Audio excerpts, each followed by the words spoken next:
지식재산권은 크게 산업재산권과 저작권 및 그 인적 분야들로 나누어져 있습니다.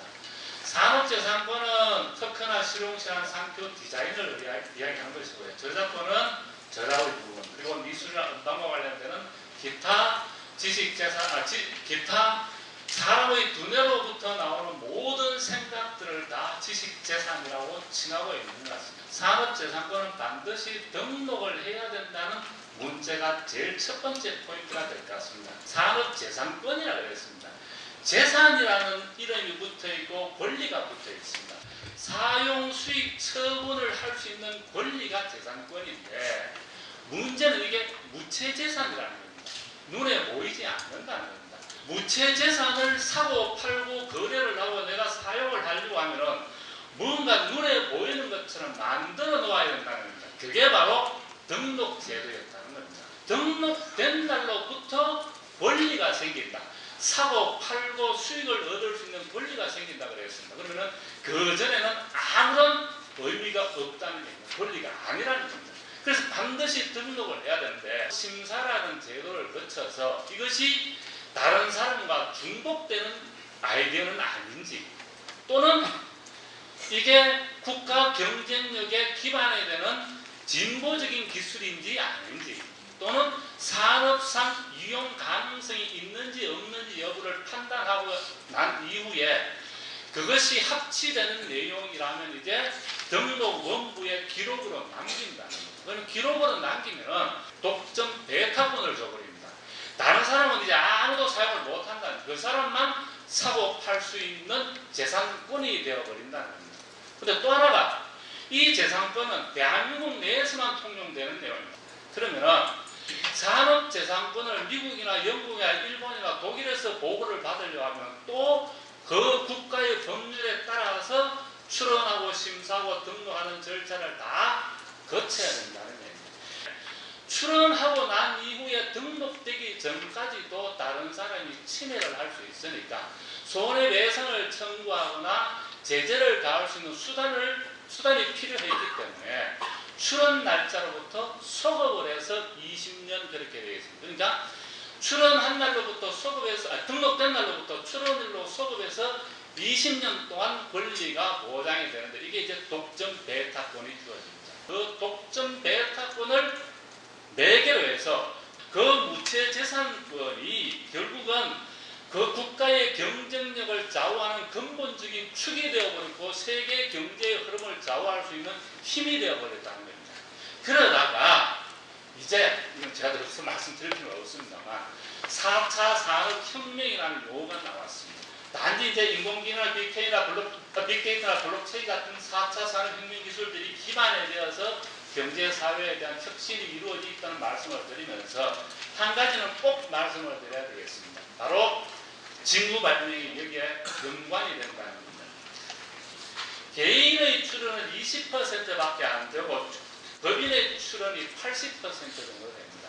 그런데 법인의 출원이 지식재산 또는 산업재산권 특허 출원이 80%라면 이게 누구에게서 나오느냐가 됩니다. 개인인 그 조직의 구성원 분야에서 나올 수밖에 없는 것이고 그 모든 것은 직무발명이라고 감히 말씀드릴 수 있을 것 같습니다.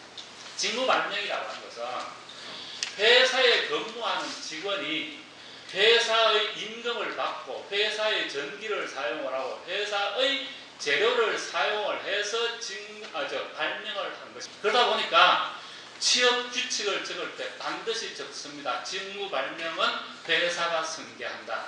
우리 특허법에 특허를 출원할 수 있는 사람은 발명자와 그 승계인이라고 되어 있습니다. 그래서 직무발명자는 자기가 발명자이기 때문에 직접 출원을 내서 그 기술을 내가 독점 배타권을 가지고 싶은데 회사에 주어야 되니까 발명자가 요구하게 된 것이 바로 직무발명 보상권입니다.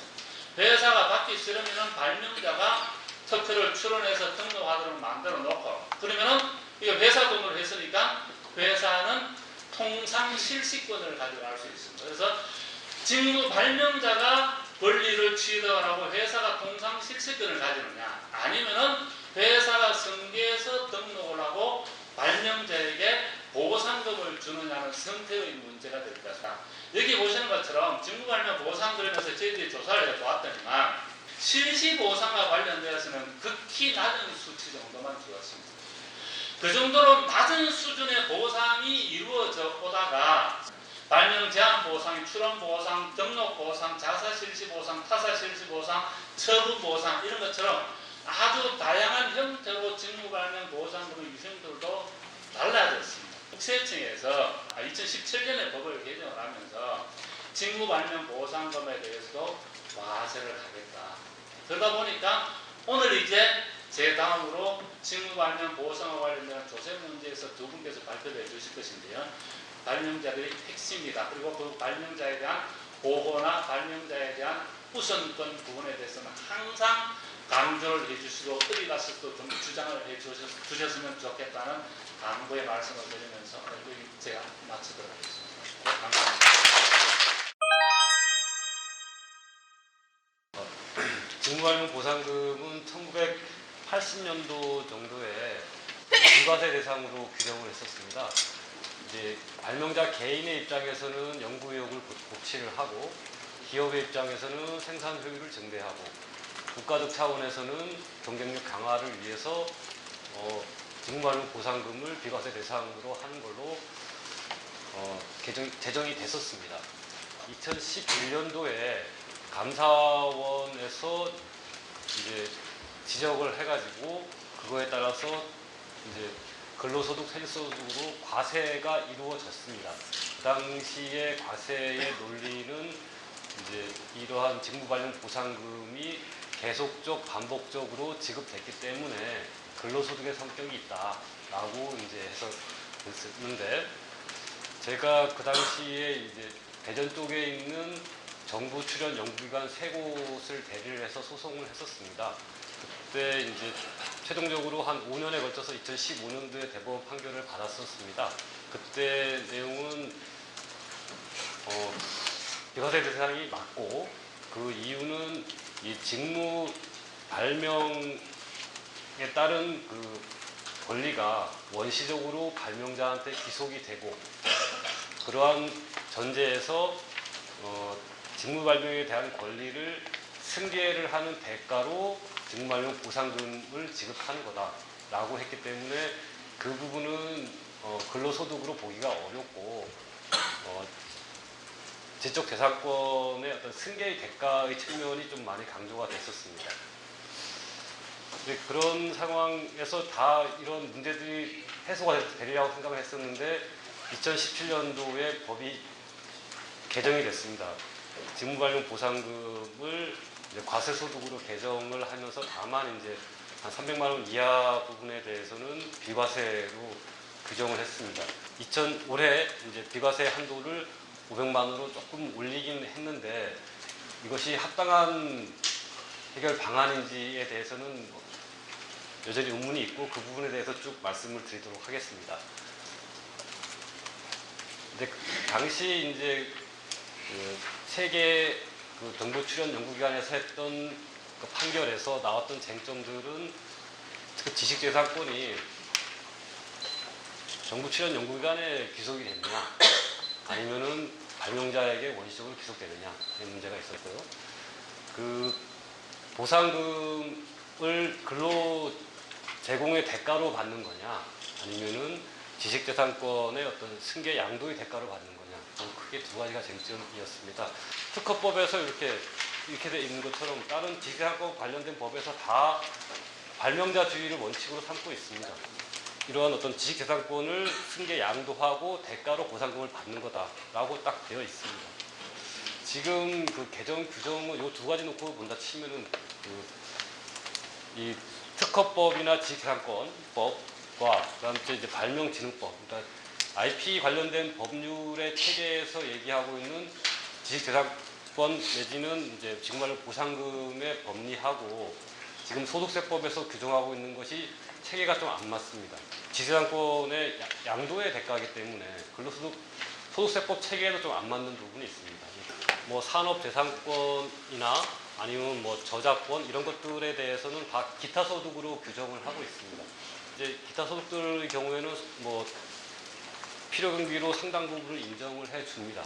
근데 이 직무발령 보상금에는 이 필요 경비를 인정을 안 해주는 부분이 있어서 이 두 가지 측면에서 다 좀 형평에 좀 안 맞는 게 아닌가라는 생각이 듭니다. 이게 근로소득이라고 하면은 퇴직한 이후에는 당연히 퇴직소득이 돼야 되는데 또 기타 소득으로 하고 있습니다. 그러니까 요 지금 개정 규정 체계 자체도 좀 문제가 좀 있는 것 같습니다. 발명자 개인의 그 연구력을 고취를 하고 기업의 생산 효율을 증대하고 국가 경쟁력 강화를 위해서 직무발령 보상금에 대해서 비과세를 해왔습니다. 근데 이 500만 원만 비과세를 하면 500만 원 이하는 비과세고 그 이상은 과세라고 하는 건데 사실 이게 딱 금액으로 평가할 수 있는 건 아니겠습니다만 금액이 높을수록 기업의 생산 효율이나 국가 경쟁력 강화에 기여하는 바는 훨씬 크다는 생각이 좀 듭니다. 그러니까 그 부분에 기본적으로 이 여기에 세대상 혜택을 주는 취지에 좀 맞지 않는 건 아닌가라는 그런 의문이 좀 있습니다. 저는 아주 가장 기본적인 뼈대가 되는 것만 간단히 말씀을 드렸습니다. 감사합니다. 모든 주제 발표는 원탁 토론에 개최하기 전에 미리 토론자분들에게 공지를 해드려 했습니다. 오늘 주제 발표와 관련돼서 토론자님들께서는 미리 준비해 오신 말씀들을 해주시면 감사하겠습니다. 백용기 교수님부터 부탁드리겠습니다. 저는 발명자의 입장에서 현재 그 직무 발명 조세 정책의 그 폐단을 크게 세 가지로 지적을 해봤습니다. 이 국가가 연금 수혜 중에 퇴직 발명 교수에게도 이 셋을 위해서 근로소득세를 추진하고 있어요. 그리고 이거는 조세 평등에도 원칙에도 어긋난 겁니다. 그리고 이 지금 여기 보면은 사기성을 발휘해서 소득 얻는 유사 직업들의 그 다른 분들하고 우리가 과학기술자들을 차별하는 행위로 저희들을 보고 있습니다. 제 시각이 잘못됐다면 좀 양해해 주십시오. 그리고 이것이 선순환 R&D 선순환 구조를 가야 되는데 지금 이 엄청난 파괴력을 갖고 있습니다. 여러분 느끼시겠습니까? 그래서 저는 이러한 것들을 형법소원이라든가 조세법 개정을 통해서 이것이 개선이 돼서 이런 국가산업발전에 순기능을 해야 된다고 생각합니다. 이상입니다. 감사합니다. 발명자가 이기적인 관점에서 자신의 부의 극대화를 추구하다 보니까 이 세금 자체가 근로소득으로 적용됨에 따라서 발명자 개인의 입장에서는 기존에 비해서 받게 되는 소득이 줄어들게 됩니다. 그에 따라서 어떻게 하냐면 역시 우회 경로를 찾아서 어떻게 하면 내가 그동안 받던 소득을 보존할까라는 그런 생각을 하게 됩니다. 기술 이전을 선택하지 않고 발명을 안 하는 거죠. 특허를 내질 않고 산업자문이나 또는 산업체 과제를 통해서 자기의 기술을 산업체로 이전시킵니다. 과제를 선택하게 되면 비용이라는 부분을 쓸 수 있고 산업자문을 선택하게 되면 기타 소득 적용을 아마 받을 겁니다. 또는 기술 이전되는 금액을 줄입니다. 예를 들어서 1억짜리라면 1억을 기술 이전해봤자 보상금으로 예를 들어서 7천만 원 받으면 세금을 많이 내야 되니까 아예 기술 이전 금액을 낮추는 거예요. 3천만 원을 낮추고 대신에 그 일부분을 그 해당되는 기업에게 과제 형태로 받는 그런 행태가 나타날 수가 있습니다. 근로소득이 적용됨으로써 발명자가 직무 발명 의혹이 저하된다면 국가 전체적으로 본다면 정말로 소탐 대신 저는 빈대잡으려다 초과상간 태운다는 말로 대신하겠습니다. 따라서 결론적으로 직무발명 보상에 대한 조세 제도를 설계할 때는 직무발명을 장려하고 활성화시킬 수 있는 방향으로 추진되어야 된다는 것이 저희 결론입니다. 발명 보상에 대해서도 우리가 이걸 근로소득이 아니라 기타 소득이나 또는 비과세를 적용함으로써 발명자의 의욕을 높이고 전 국가적으로 볼 때는 경쟁력을 강화시키는 쪽으로 가는 게 맞다고 생각합니다. 이상입니다. 네. 외형적으로만 보면 한국은 과학기술 혁신에서 굉장히 앞선 나라로 평가를 받고 있습니다. 우리가 외형적인 투입은 굉장히 많이 하는 걸로 보이는데 왜 연구개발의 성과가 투입만 나오지 않는가 하는 걱정들을 하고 있는 것을 봤습니다. 그리고 일례로 보면 우리나라 R&D 활동이 다른 나라와 비교를 해보면 대단히 고립되어 있다는 것이 OECD의 통계에도 잡히고 있고요. 서비스업의 R&D 비중도 우리가 우리가 OECD에서 꼴찌를 하고 있다는 이야기고요. 그리고 좀 역설적으로 우리가 중소기업의 생산성이 굉장히 낮다고 하는데 정부 지원은 중소기업에 대한 정부 지원이 굉장히 많은 나라 중 하나입니다. 일본과 함께.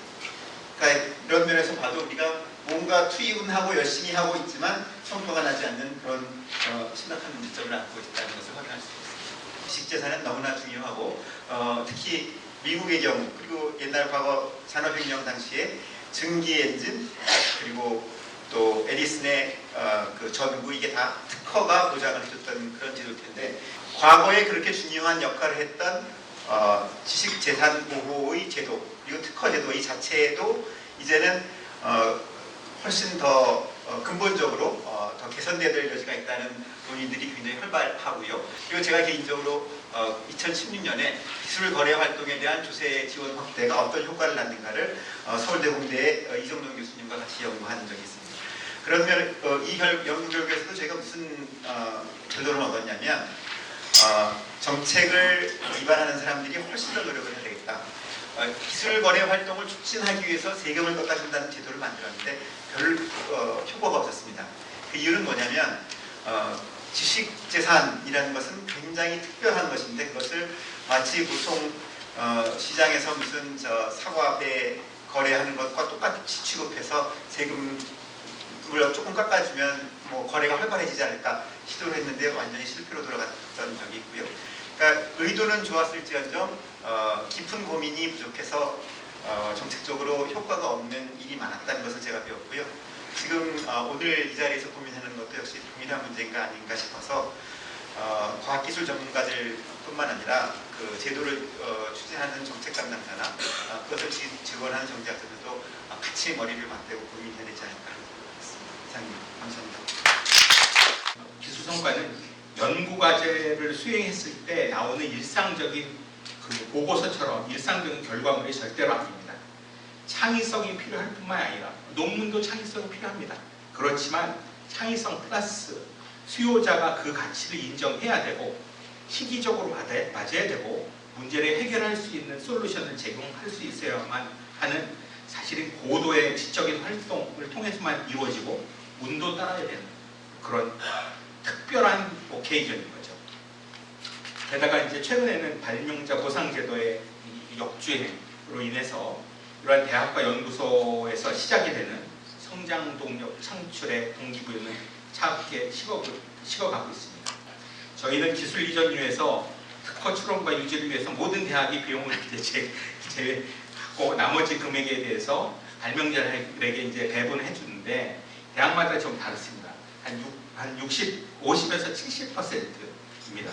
근로소득으로 간주되면 40%, 종합소득 구간에 따라서 다르겠지만 그 세금까지 빼면 저희 회장님 분명히 저한테 1억을 줬는데 저는 3천만 원 받아가는 그런 셈이죠. 저희가 특허를 팔면 그걸로 끝나는 게 아닙니다. 이 기술 이전에 대한 그런 보상이 이런 보이지 않는 노력까지 다 포함을 하고 있습니다. 근데 최근에 조세법이 개선된 거 보면 그 임팩트 있는 저건 하지 마라. 기술 이전은 짜잘한 거 해라. 짜잘한 거 하면 그 면세를 받잖아요. 그래 500만 원 이하를 해라. 이게 뭐 잘못된 거죠. 또 아까 말씀드린 대로 경상기술료 윈윈 전략입니다. 한번 팔아먹고 입시지 말고 같이 노력해서 크게 만들자라는 건데 이런 뭐 스타트업과 중소기업의 지능에 관련된 이런 것도 뭐 막아놓는 거죠. 돈을 벌면 국민으로서 세금을 내야 됩니다.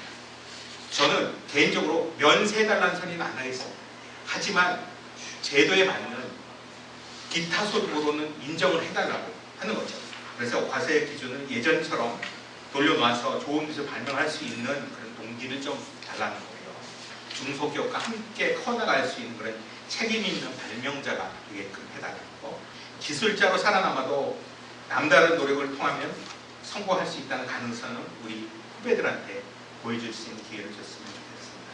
감사합니다. 세법이 바뀌게 되면 어떤 사회적인 이슈가 생기거나 문제가 생기고 그게 꼭 고쳐야 될 객관화된 이유가 있어야 되는데 그리고 그게 맞다면 그 현장의 목소리를 들어줘야 해서 의견 수렴을 해줘야 되는데 기재국 홈페이지에 거기만 있었지 나중에 찾아봐서 아무것도 없었습니다. 의견 수렴 과정도 없었어요. 그렇다면 이 세법이 소위 국민에서 받는 세금임에도 불구하고 국민에게 현장의 목소리를 전혀 안 들었다는 거지 않습니까? 이러한 문제들이 있었다는 걸 좀 말씀드리고 싶고요. 여러 가지 이 2017년에 이제 세법이 바뀌면서 여러 가지 법률이 굉장히 맞지 않게 된 사례가 있습니다. 과학기술기본법, 국가연구개발사업 관련한 규정, 기술이전의 사업화 촉진에 관한 법률, 산업교육진흥 및 산업인력 촉진에 관한 법률, 발명진흥법, 이 모든 법률이 공통적으로 하고 있는 게 직무활용 의혹을 고치해서 공공연구성과를 활용을 촉진해라라고 다 관련 내용들이 다 담겨져 있습니다. 근데 소득세법이 2011년에 바뀌면서 이 취지는 다 사라져버렸어요. 직무활용 의혹을 촉진이 어떻게 합니까? 이런 상황이 발생된다는 것은 굉장히 문제가 좀 있지 않느냐. 뭐 기타 소득이니 500만 원 이하는 기타 비과세고 그 다음에 퇴직 전에 근로소득이고 퇴직 후에는 기타 소득입니다. 이게 지금 형평성이 안 맞아요. 세법이라는 게 혼동스럽지 않고 일적인 일관성이 있어야 되는데 그렇지 않다는 게 또 문제가 있습니다. 그래서 솔직히 말씀드리면 저희 세금 많이 나옵니다. 어떤 분은 지방의 아파트 한 채를 세금으로 내는 분도 있어요. 한 채. 한 24% 정도. 1억 8천 정도. 근데 이게 지금 현실이고요. 그래서 연구자에게 이거를 교수님 기술이전 하시죠. 말을 못합니다. 왜? 세금 그렇게 많이 내시는데 어떻게 그걸 기술이전 하자고 할 수 있겠습니까? 결국은 앞서 말씀 표현하셨는데 소탐대실이 맞지 않겠느냐. 국가에서는 그렇습니다. 세계 4차 산업혁명과 관련된 국가의 핵심 기술이 나와야 된다. 정부의 큰 정책 방향과 전혀 배치되는 이런 세법의 현 문제점을 정확하게 인식하고 모두 이제 연구자이시든 또 저희 같은 대학교수협회들 좀 함께 움직여서 목소리를 내주셨으면 좋겠습니다. 감사합니다.